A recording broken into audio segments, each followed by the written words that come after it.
Vemos en el nombre de Jesús. Y dice así: en el principio era el Verbo, y el Verbo era con Dios, y el Verbo era Dios. Si gusta ponerse de pie, lo puede hacer. Este era en el principio con Dios, todas las cosas por Él fueron hechas, y sin Él nada de lo que ha sido hecho fue hecho. En Él estaba la vida, y la vida era la luz de los hombres. ¿Quiere leerlo nuevamente conmigo? Vamos a leerlo nuevamente. En el principio era el Verbo, y el Verbo era con Dios, y el Verbo era Dios. Este era en el principio con Dios. Todas las cosas por Él fueron hechas, y sin Él nada de lo que ha sido hecho fue hecho.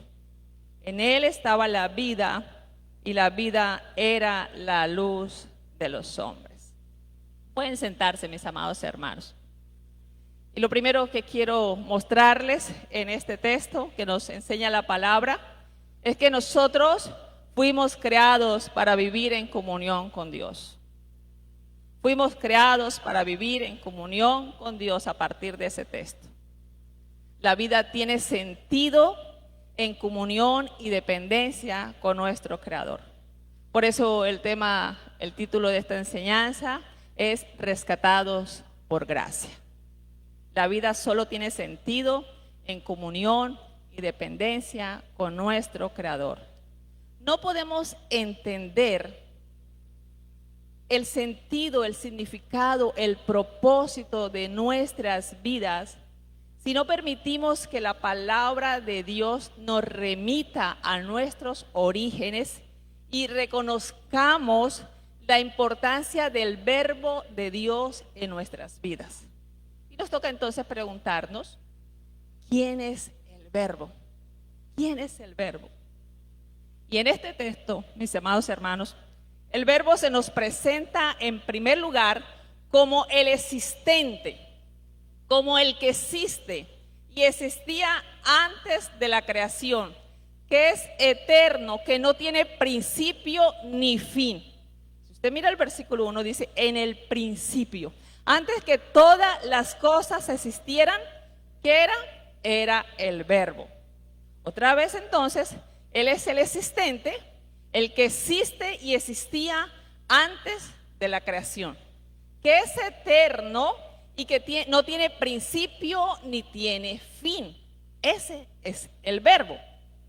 Y el versículo 2 nos va a decir, el mismo versículo 1 nos va a decir que era Dios, pero también nos va a decir que era con Dios.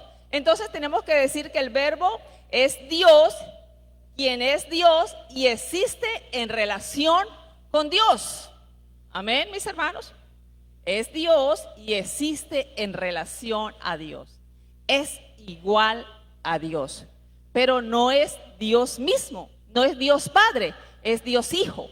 Es Dios y existe en relación con Dios. Es la segunda persona de la Trinidad. El versículo 3 entonces nos dice, todas las cosas por Él fueron hechas, y sin Él nada de lo que ha sido hecho fue hecho. Entonces estamos viendo en ese versículo que el Verbo es ¿qué? Es creador. El Verbo es creador de todas las cosas.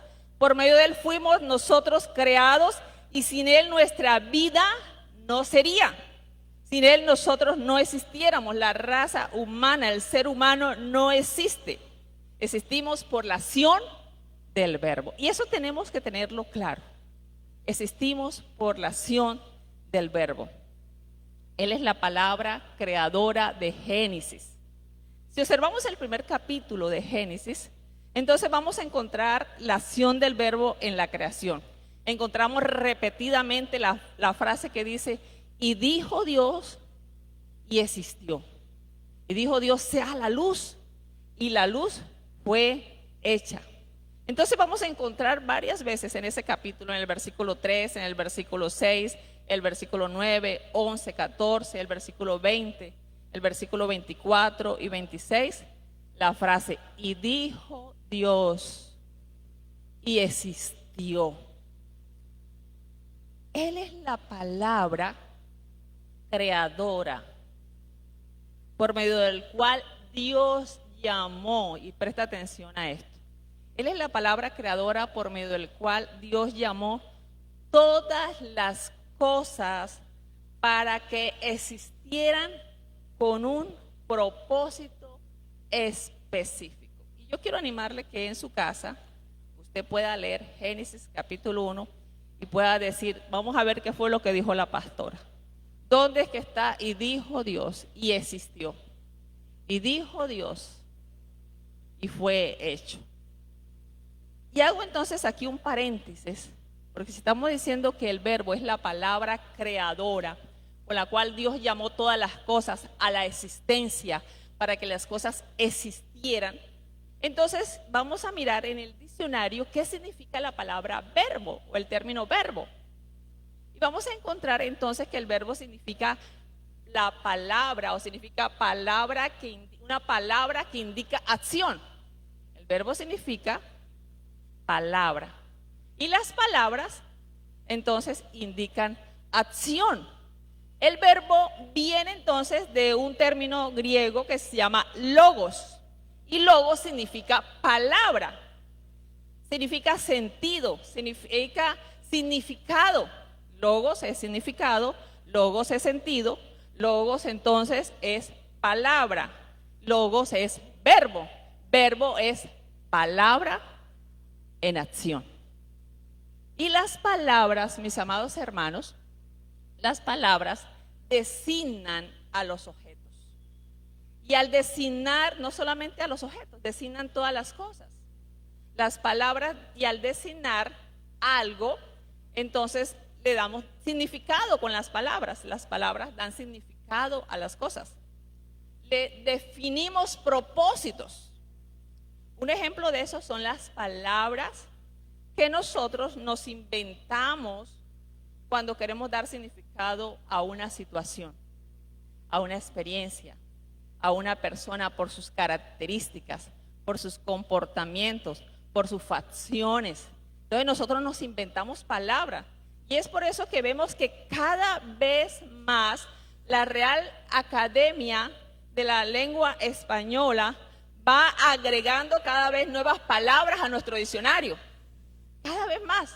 Y que una nueva palabra, y a nosotros eso nos parece rarísimo, pero ¿por qué van a agregar esa palabra tan fea?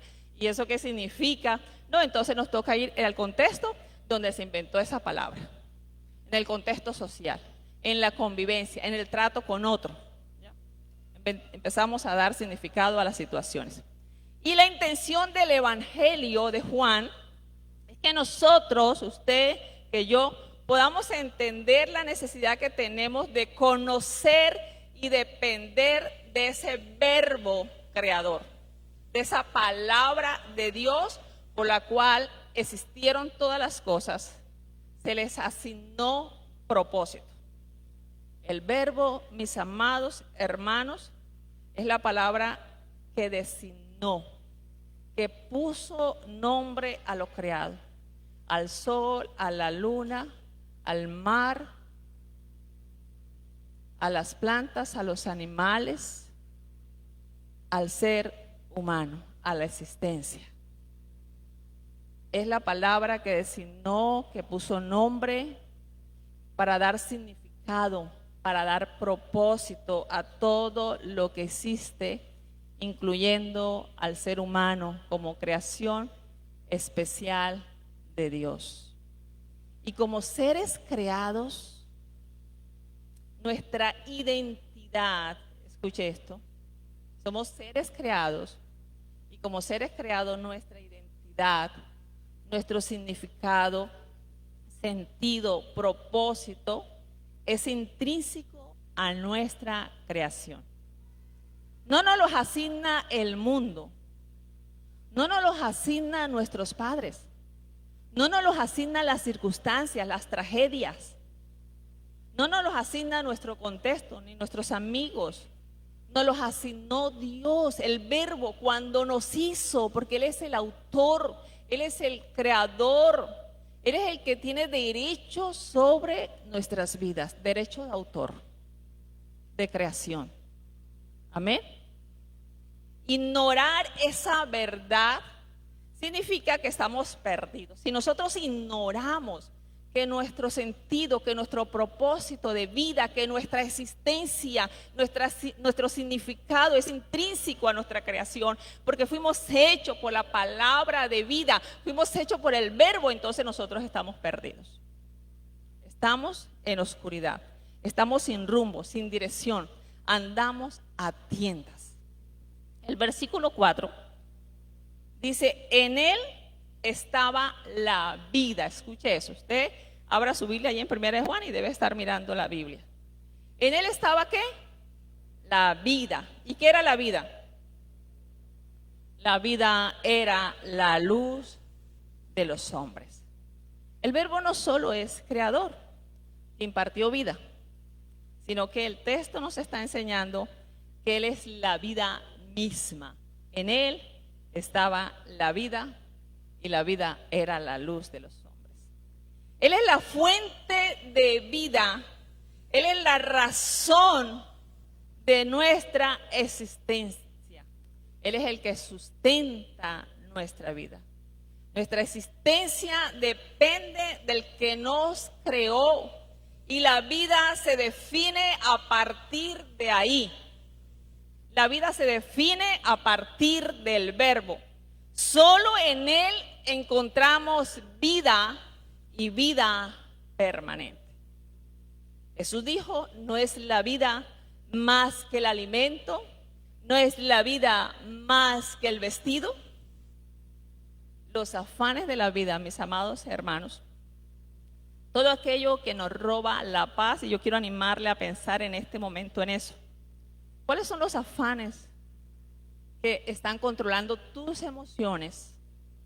¿Cuáles son los afanes que te roban la paz, la tranquilidad, que no te dejan disfrutar de la vida que Dios te dio como Él quiere que la disfrutes, que no te deja experimentar paz? Y escúcheme esto que le voy a decir. Los afanes de la vida, todo aquello que nos roba la paz, todo aquello que nos roba el contentamiento, hablan de nuestro concepto de vida. ¿Tiene eso claro? Entonces usted te tiene que preguntar en esta mañana, oye, ¿cuál es el concepto que yo tengo de vida? ¿Qué entiendo yo por vida? Revise cuáles son sus afanes. Revise qué es aquello que le roba la vida, que le roba la paz, la tranquilidad, que no lo deja dormir, que lo ha convertido en un consumidor compulsivo, que está intentando por allá y por acá para sentirse pleno, para sentir paz, para sentir seguridad. Nuestra definición de vida, entonces, si es a partir de eso, de nuestros afanes, entonces es muy limitada y efímera. Y en ese contexto en que Jesús dice, no es la vida más que el alimento y el cuerpo más que el vestido, en ese contexto entonces, para Jesús, la vida tiene que ver con el reino de Dios, con el gobierno de Dios, con la dependencia del verbo de Dios. Es vivir de acuerdo a la justicia de Dios.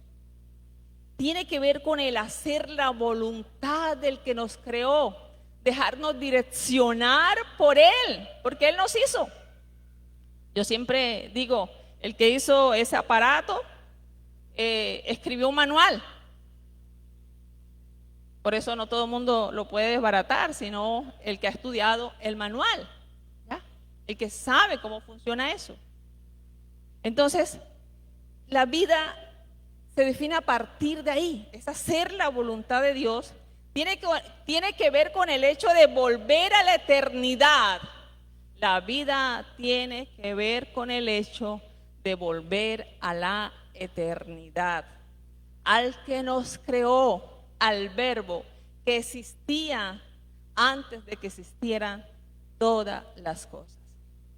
Y más adelante allí en Mateo 6:25, cuando Jesús dice, no es la vida más que el alimento, la vida es más que tu desayuno, que tu almuerzo, que tu comida, que todo aquello por lo que tú te afanas. La vida es más que eso. La vida es más, el cuerpo es más que el vestido. El cuerpo es un instrumento, es el vehículo por el cual nosotros expresamos la vida.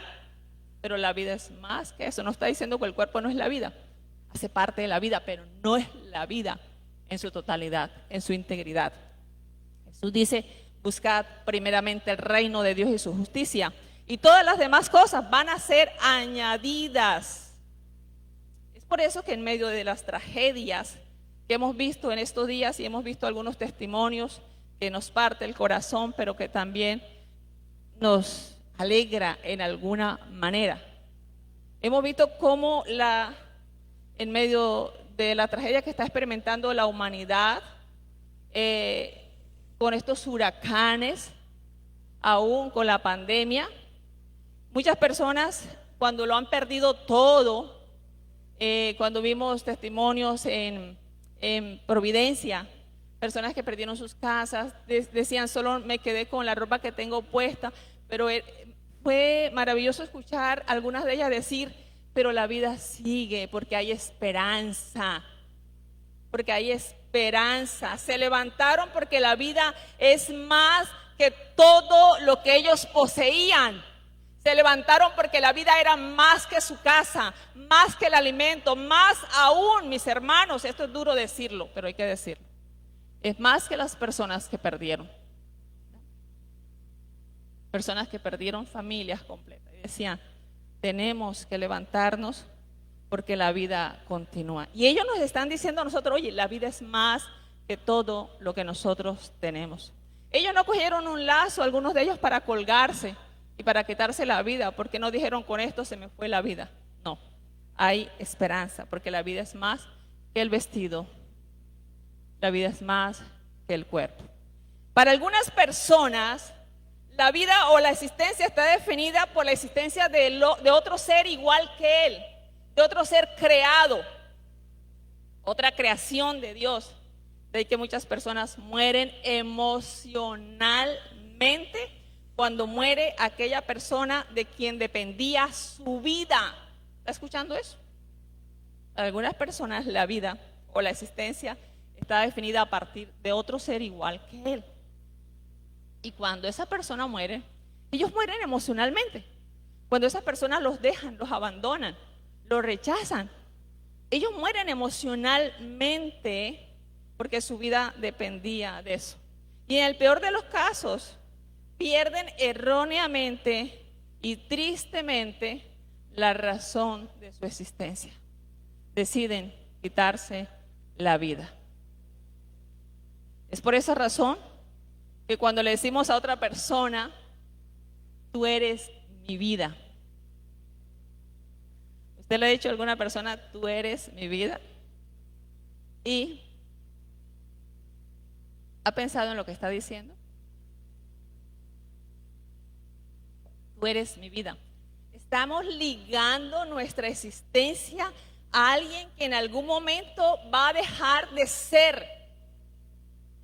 En algún momento va a morir, en algún momento no va a estar a nuestro lado. Estamos haciendo que nuestra existencia dependa de esa persona y no del que nos creó, que es la fuente, la razón de nuestra existencia. Estamos renunciando a la vida permanente que hay en el verbo de Dios, en el verbo de vida, en la palabra de vida. Jesús dijo, mirad, guardaos de toda avaricia, porque la vida del hombre no consiste en la abundancia de los bienes que posee. Y con eso les quiero decir que para otros la vida consiste en los bienes que posee. Y cuando definimos la vida a partir de lo que poseemos, a partir de lo que consumimos, somos dominados por la avaricia, por la envidia, por un deseo insaciable de tener más y más, hasta el punto que muchas personas dejan robar la vida, ¿verdad? Porque su vida depende de ese celular, depende de esa bicicleta, depende de ese bien que perdió. y a veces dan la vida por eso. La vida es más que eso. Cuando pensamos de esa manera, o esos son los criterios para definir la vida, tenemos una visión equivocada de lo que es la vida, mis amados hermanos. No dependemos del Creador cuando pensamos de esa manera. No hay paz en el corazón, no hay contentamiento, no hay gozo, nada nos llena, nada nos satisface, nada nos hace sentir plenos.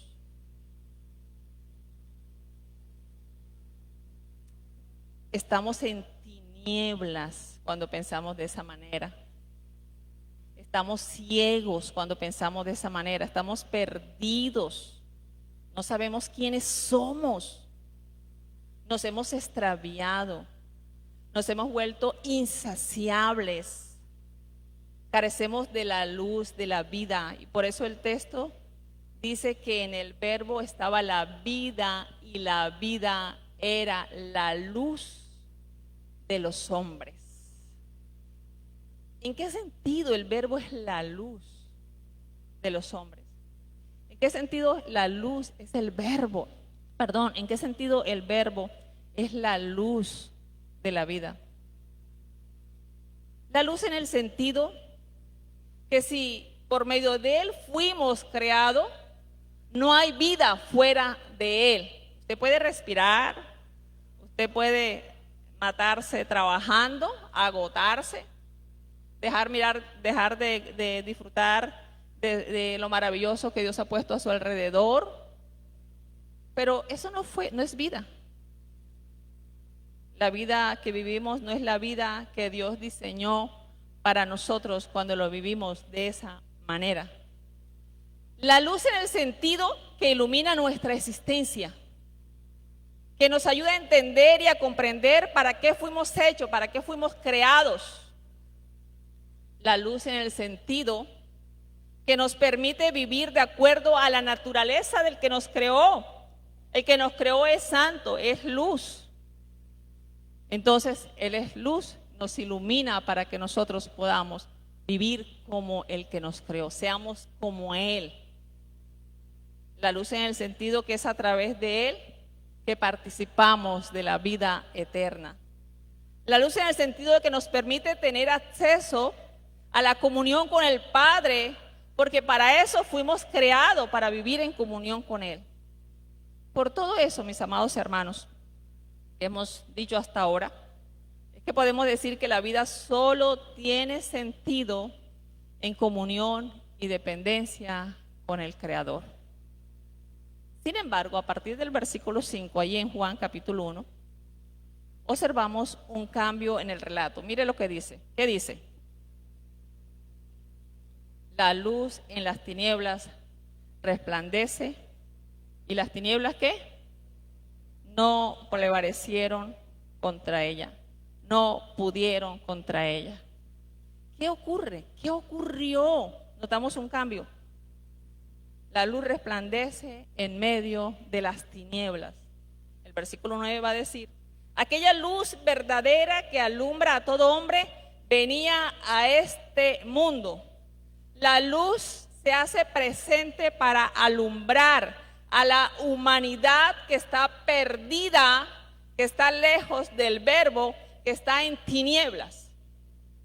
Y antes de continuar tenemos que definir qué son las tinieblas. Y en este contexto, entonces, las tinieblas son sinónimo de ignorancia. ¿A quién ignoramos? Al Creador. ¿A quién ignoramos? Al que nos creó, al que nos hizo. ¿Qué ignoramos? El sentido, el propósito, el significado de nuestras vidas. ¿Qué ignoramos? La vida de Dios. Es sinónimo de ceguera espiritual, porque la humanidad no conoce a Dios, porque ignora a su Creador. Por lo tanto, es estar en tinieblas, es vivir en oposición a Dios, darle la espalda a Dios, coger un camino diferente al que Dios nos trazó. En 1 Juan 1:6 dice: si decimos que tenemos comunión con Él y andamos en tinieblas, mentimos y no practicamos la verdad, porque Él es luz. Si no andamos con Él, andamos en tiniebla y no estamos en comunión con Él, estamos perdidos. Las tinieblas son un estado mental y espiritual que va en contra de los principios de vida que Dios estableció para que viviéramos por ellos. Y el apóstol Pablo nos va a hablar un poquito de ese estado mental y espiritual que condiciona nuestra vida. Y el apóstol Pablo va a decir que es andar en la vanidad de nuestra mente, dice en Efesios 4:18. Es andar en la vanidad de nuestra mente. Es tener el entendimiento entenebrecido, es andar ajenos a la vida de Dios, es cerrar el corazón a Dios. Dice, por la ignorancia, por la dureza de su corazón.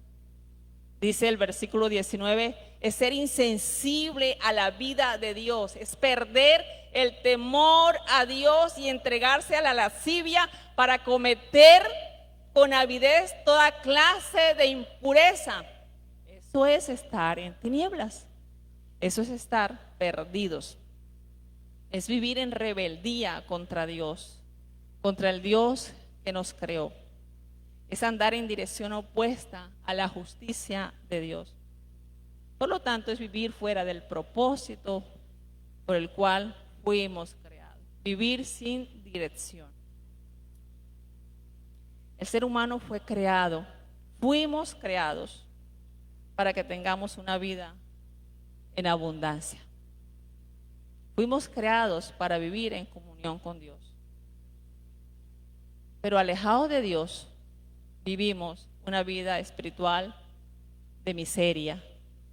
Vivimos en medio de una desgracia. Nuestra vida se convierte en desgracia.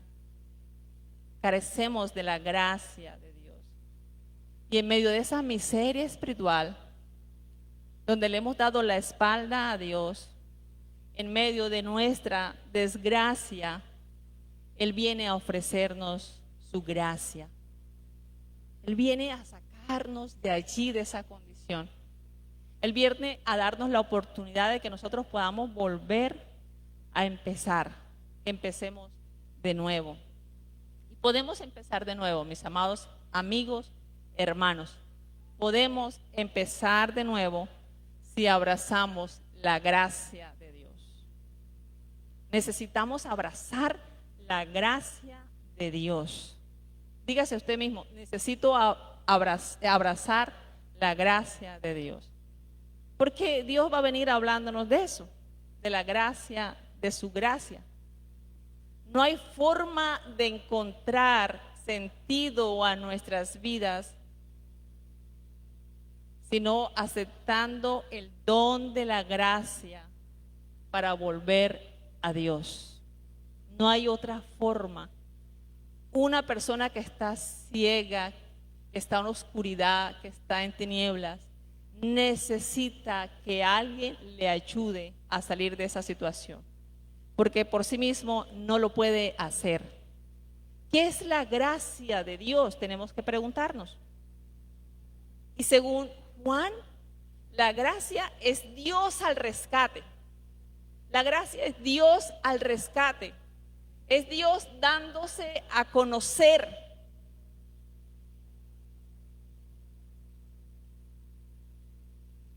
Dios al rescate, Dios dándose a conocer. Observe entonces a partir del versículo 5 la iniciativa del verbo.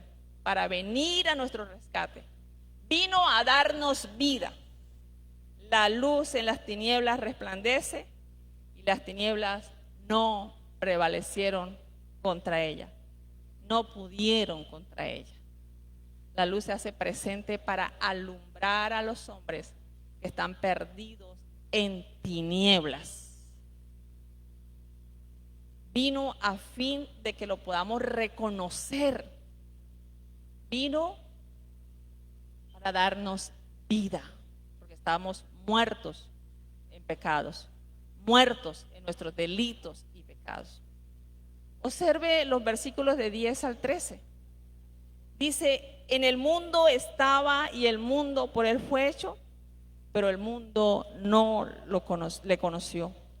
A los suyos vino y los suyos no le recibieron, Mas a todos los que le recibieron, a los que creen en su nombre, le dio potestad de ser hechos hijos de Dios, los cuales no son engendrados de sangre, ni de voluntad de carne, ni de voluntad de varón, sino de Dios.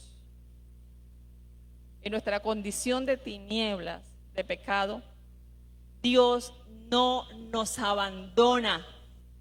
Yo no sé si usted ha mirado personas que han caído, que han estado en el Señor y ya le han fallado a Dios o sea, el pecado le pesa tanto que ellos dicen no merezco el perdón de Dios, pero Juan nos está diciendo que en nuestra condición de tinieblas, de pecado, Dios no abandonó a su pueblo, a su creación. Dios no abandonó a sus criaturas. Dios vino al rescate. El Verbo vino a alumbrar, vino a dar vida. Él nos da vida, no nos desecha. Él vino a darnos identidad. Él vino para que nosotros seamos hijos de Dios. Y ser hijo de Dios no es solo un privilegio, sino que implica una transformación. Yo no sé, a veces como que hemos dicho sí, más a todos los que le recibieron, a los que creen en su nombre, le dio potestad de ser hechos hijos de Dios, y no sabemos ese versículo, pero lo que está diciendo el texto es que Él obra en nosotros una transformación. Hoy en día, para ser hijo de una persona, bueno, usted no necesariamente tiene que engendrarlo. Va a la notaría y llena un documento y legalmente se convierte en hijo de otra persona. Pero el nacimiento natural de una persona quiere decir que usted comparte la sangre, los genes, mucha información genética con esa persona que le trajo al mundo. Cuando la palabra del Señor dice que nosotros somos hijos de Dios, Él vino para que nosotros seamos hijos de Dios. Está diciendo que Él produce en nosotros una transformación que nos hace partícipes de su naturaleza divina. Que Él hace posible que nosotros seamos santos. Que Él hace posible que nosotros podamos ser luz. Que Él hace posible que nosotros podamos amar la justicia como Él la ama, que seamos justos como Él es, porque somos hijos de Dios. Dice, no por voluntad humana, no por sangre, sino por voluntad de Dios. Dios nos hace capaces de reflejar la vida, su vida, lo que somos en Él. Por la voluntad de Dios, eso es gracia. Por la voluntad de Dios, eso es gracia. Amén, mis hermanos. Porque no le conocemos, estamos ciegos, ignorantes, sin el Verbo. Pero por su gracia, Él vino a alumbrarnos, dice el versículo 9. Aquella luz verdadera que alumbra a todo hombre, vino a este mundo. Y hay un momento en la vida que toda persona es alumbrada, que toda persona recibe luz para reconocer al Verbo. Pero dice la palabra de Dios que amaron más las tinieblas que la luz, porque sus obras eran malas. Y resulta que en la iglesia nosotros también podemos ser así. ¿Ya? Podemos pecar, porque no voluntariamente, porque el que tiene el Espíritu de Dios, dice la palabra, no peca, no practica el pecado. Pero hay momentos de nuestras vidas que nosotros pecamos. ¿Y qué dice la palabra del Señor? Que si confesamos nuestros pecados, Él es fiel y justo para perdonar nuestros pecados y limpiarnos de toda maldad. Pero dice la palabra de Dios que Él produce en nosotros arrepentimiento. La palabra de Dios nos alumbra y nos muestra, oye, estás mal, estás en el camino opuesto, necesitas arrepentirte, necesitas reconocer al Verbo de la vida, necesitas recuperar tu vida, necesitas entender que el sentido, el significado, el propósito de tu vida depende del Verbo. Depende de aquel que te da el poder de ser hechos hijos de Dios. Y cuando la palabra de Dios nos alumbra, nosotros tenemos que tomar una decisión. Pero la palabra del Señor dice que muchos amaron más las tinieblas que la luz, porque sus obras eran malas. No quieren venir a la luz, cierran la Biblia, la guardan, la ponen encima del escaparate, de la mesita de noche, o la dejan en el bolso, en la mochila. No quieren venir a la luz para que sus obras no sean descubiertas, porque aman más las tinieblas que la luz. La palabra del Señor dice: la gracia de Dios se hizo carne. Dios al rescate, esa es la gracia de Dios. Y aquel Verbo fue hecho carne y habitó entre nosotros, y vimos su gloria, gloria como del unigénito del Padre, lleno de gracia y de verdad. No hay otra manera de poder encontrar sentido, significado a la vida si no nos encontramos con el Verbo de vida, con el que nos creó. Mientras tanto, mis hermanos, vamos a buscarle sentido a la vida en otra persona, en los bienes, en muchas cosas en este mundo, en la vanidad de la mente, en aquello que nos podemos gozar por un momento, pero que es efímero. Estamos perdidos. Fuimos creados para la eternidad. Y aquel Verbo fue hecho carne, dice la palabra de Dios. Aquel Verbo por el cual nosotros fuimos creados, por el cual el Verbo que hizo todas las cosas, se hizo a sí mismo como uno de nosotros. Se humilló, dice Filipenses, se hizo siervo, tomando la forma de siervo. ¿Para qué? Dice, para mostrarnos al Padre. Podemos abrazar la gracia volviendo al Verbo. Dice el versículo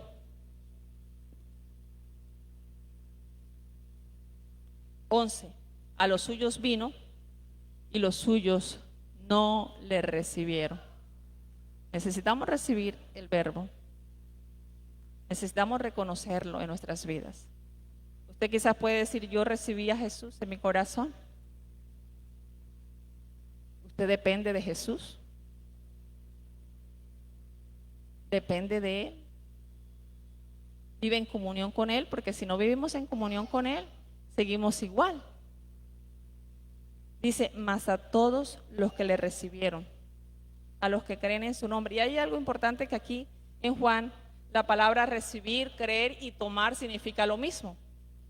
Tener fe, confiar, abrazar la gracia de Dios y decirle: estoy perdido definitivamente, sin ti mi vida no tiene sentido. Déjame caminar contigo, déjame oírte, déjame saber qué es lo que tú quieres con mi vida. Yo quiero vivir no de acuerdo a los deseos de mi mente, de mi corazón. Yo no quiero depender de los criterios del mundo, yo quiero depender de ti. Dice: mas a todos los que le recibieron. Hay que tomar una decisión ante Jesús. Hay que tomar una decisión ante ese Verbo que se hizo carne.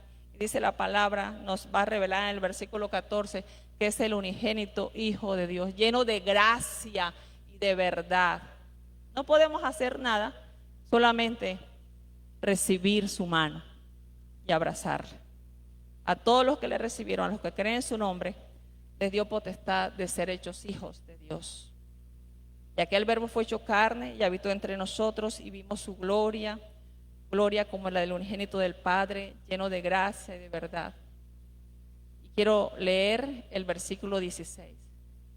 Porque de su plenitud tomamos todos, y gracia sobre gracia. Pues la ley por medio de Moisés fue dada, pero la gracia y la verdad vinieron por medio de Jesucristo. Y usted se va a preguntar: no, pastora, pero yo no me siento en desgracia, yo no me siento perdido, yo me siento bendecido, tengo una familia, tengo todo lo que necesito. Sin Cristo estamos perdidos. ¿Cómo sabemos que estamos en tinieblas? ¿Cómo sabemos que estamos en oscuridad?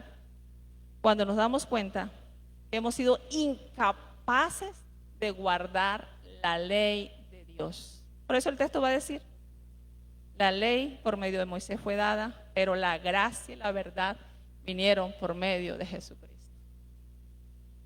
La ley nos dice a nosotros, mira, no eres capaz. Vamos a encontrar eso en Romanos. La ley nos va a decir, nos va a acusar, nos va a decir, no fuiste capaz de obedecer a Dios, no cumpliste los mandamientos. Si tú dices, no soy un mentiroso, seguramente que eres un envidioso, que estás codiciando, tienes malos pensamientos. En tu mente atentas contra tu prójimo. Somos incapaces de guardar la ley de Dios, pero la gracia de Dios vino a rescatarnos, vino a hacernos hijos de Dios, a decir, no, oye, no puedes, pero yo vengo a hacerte capaz, vengo para que tú creas, me recibas, abraces de su plenitud. Tomamos todos, ese tomamos es recibir, ese tomamos es creer. Usted toma de la gracia de Dios cuando usted entiende la importancia de Jesús, cuando entiende la importancia del verbo de Dios en su vida y abraza la gracia y entiende que es Dios al rescate. Amén. Es Dios al rescate. Yo quiero pedirte que inclines tu rostro y hables con el Señor. Si quieres, ponte sobre tus pies.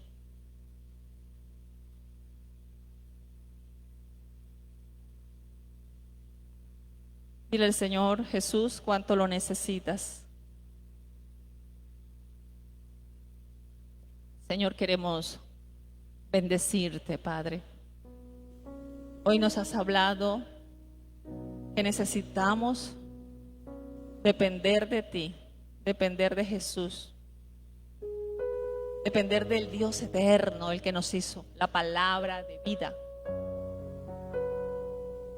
Señor, encontramos muchas propuestas de vida en el mundo. Encontramos, Señor, oh Dios, muchas metas que nos establece el mundo. Y nos dejamos seducir porque en nuestra carne hay pecado, Señor. Somos pecadores. El pecado está en nosotros y nos dejamos tentar. Esta mañana, Señor, te pedimos perdón cuando creemos que la vida consiste, Señor, en alcanzar cosas en este mundo. En poseer, y la vida se nos consume en eso, se nos va la vida, se nos van los años. Señor, oh Dios, abandonamos la familia, abandonamos lo que más queremos. Abandonamos la comunión, la adoración genuina, una adoración verdadera, Señor, oh Dios. Dejamos de contemplarte a ti, dejamos de caminar contigo. Y tú para nosotros solamente eres Dios al que hay que adorar y rendirle tributo en algunos momentos de nuestras vidas, cuando tengamos tiempo. Pero hoy la palabra del Señor dice que estamos en tinieblas, que somos ciegos, ignorantes, cuando nos olvidamos, Señor, oh Dios, que la vida consiste en vivir en dependencia, en comunión contigo, Señor. La vida es más que aquello que trae afanes, aquello que nos enferma emocionalmente, aquello que no nos deja dormir, porque tú no nos quitas el sueño, Señor. Al menos que sea para estar contigo, al menos que nos invites a tu presencia. Pero tú no nos robas el sueño para enfermarnos, Señor. Tú no haces eso, Señor.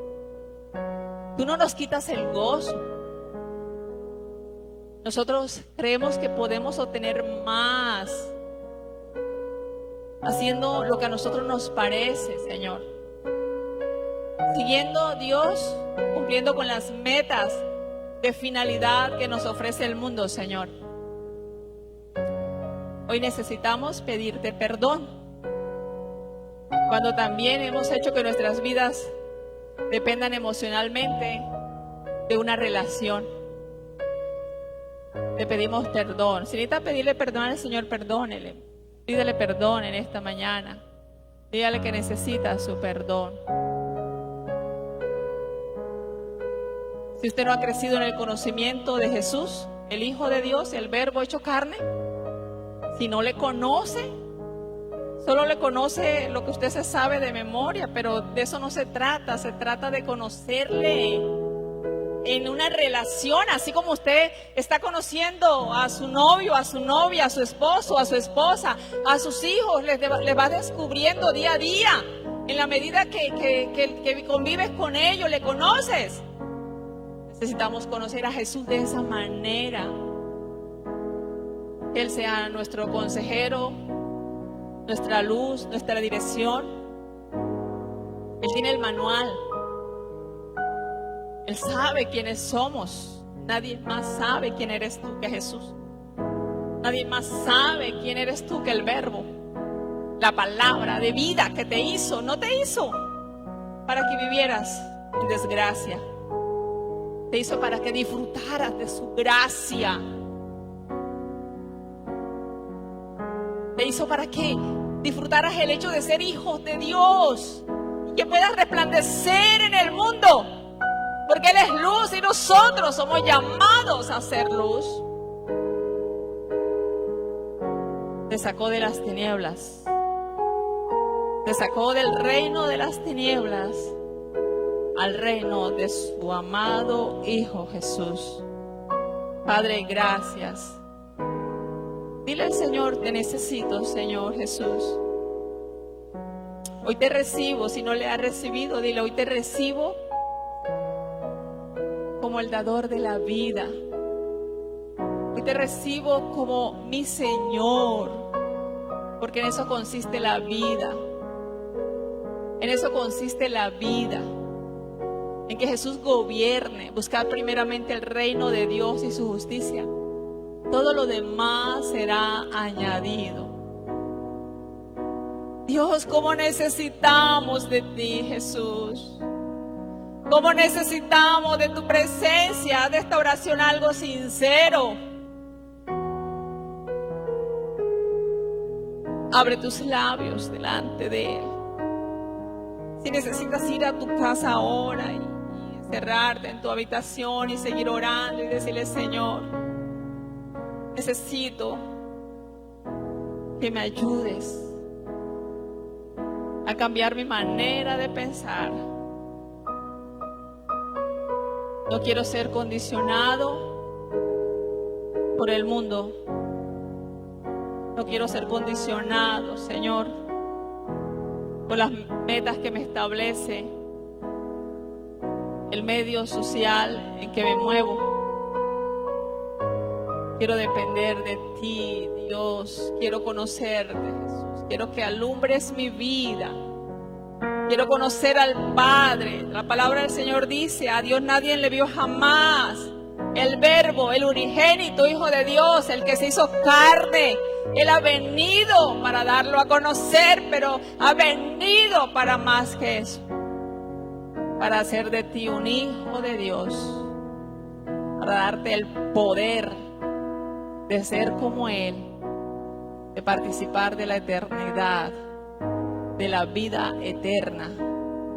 Del gozo que hay en Él. De la plenitud de vida. Recibe a Jesús en este día. Recibe a Jesús en esta mañana como el Verbo. Recíbelo en tu corazón. Recíbelo. Abre tus labios. No dejes de orar. Dile al Señor, por favor, ven, ven, gobierna mi corazón. Ven, gobierna a mí, ven, Señor Jesús. Quiero hacer tu voluntad. Hazme nacer de nuevo. Hazme nacer de nuevo. Recíbelo. Solo te dice que abraces su gracia. Solo te dice que abraces su gracia, que creas. Creas que necesitas al Verbo. Gracias, Padre. A ti damos toda la gloria y la honra.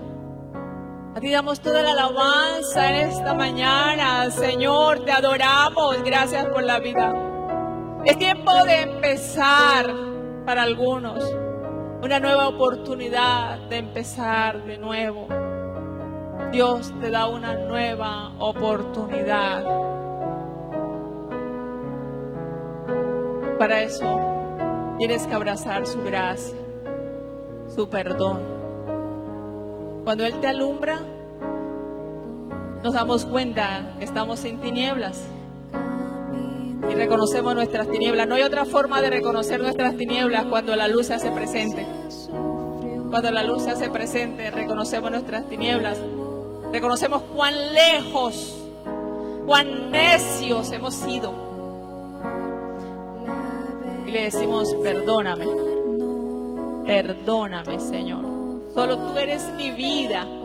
Solo tú eres mi adoración. Solo tú eres mi razón, Señor. Gracias. ¿Lo puedes adorar? ¿Le puedes decir eso al Señor en esta mañana? ¿Puedes dejar que el Espíritu de Dios ministre tu corazón hoy? Que Él sane tus heridas. Porque en ese intento de buscar la felicidad, en ese intento de buscar sentido, significado en nuestras vidas, nos hemos encontrado como esos aparatos que hemos desbaratado nosotros mismos tratando de arreglarlos y los hemos dejado en peor estado. Así muchas veces están nuestras vidas y los años van pasando,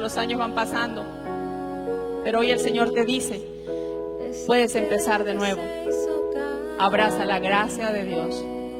Padre, muchas gracias. Quiero adorarte y bendecirte. Quiero darte gracias por la iglesia en esta mañana. Iglesia, que el Señor te bendiga, que el Señor te guarde, que el Señor haga resplandecer su rostro sobre ti, que el Señor ponga en ti paz, que el Señor ponga en ti gozo, que te permita vivir una vida plena en Él, en el nombre de Jesús de Nazaret. Señor, te guarde de todo mal, de todo peligro. El Señor te dé sabiduría, te dé entendimiento para que escojas lo que es bueno delante de Él. Dios, trae gozo y contentamiento sobre tu pueblo. Te lo rogamos, Padre, en el nombre de Jesús. Gracias, Señor. Gracias por la sanidad emocional, porque tú sanas nuestras mentes. Tú sanas nuestros corazones quebrantados, Señor, rotos. Tú los sanas en el nombre de Jesús. Perdónanos, Señor, cuando nos hemos alejado de ti y hemos sido obstinados en nuestros propios corazones, Señor. Perdónanos en el nombre de Jesús. Gracias. Bendice a tu pueblo y que esta semana sea una semana de bendición, de cielos abiertos para tu iglesia, Señor. A ti damos toda la gloria y la honra en el nombre de Jesús. Amén, Señor, y amén. Mis amados hermanos, un abrazo. Señor les bendiga. Recuerden que se pueden conectar el día miércoles a nuestro tiempo de oración. Recuerden, no se vayan a ir. Recuerden que cada 15 días tenemos los ayunos, los pastoreos, y todos los días tenemos nuestro encuentro devocional. Usted puede conectarse a nuestro encuentro devocional todos los días a las 6 de la mañana. ¿Cómo vamos a salir? Vamos a darles instrucciones de la salida. Se dieron cuenta que no pudimos entrar por esa puerta, ¿verdad? Entramos por aquí porque esta es la puerta de salida. Entonces, vamos a ir saliendo sin aglomerarnos. Empezamos por esta silla, por esta nave y guardando distancia el uno del otro. Amén. Recuerde que aunque deseo darles un abrazo, no lo podemos hacer. Llegará el momento en que Dios nos permitirá darnos un abrazo, ¿verdad? Aunque deseo darles la mano, no lo podemos hacer, ¿ya? Entonces, pero llegará el momento en que lo hacemos. Pero podemos mirar al hermano, podemos decirle Dios te bendiga, ¿verdad? Sin acercarnos, guardando el distanciamiento. Dios les bendiga, mis amados hermanos, un abrazo. Y recuerde que para cada escuela dominical debe seguir inscribiéndose. Bendiciones. Como que no nos queremos ir, ¿verdad?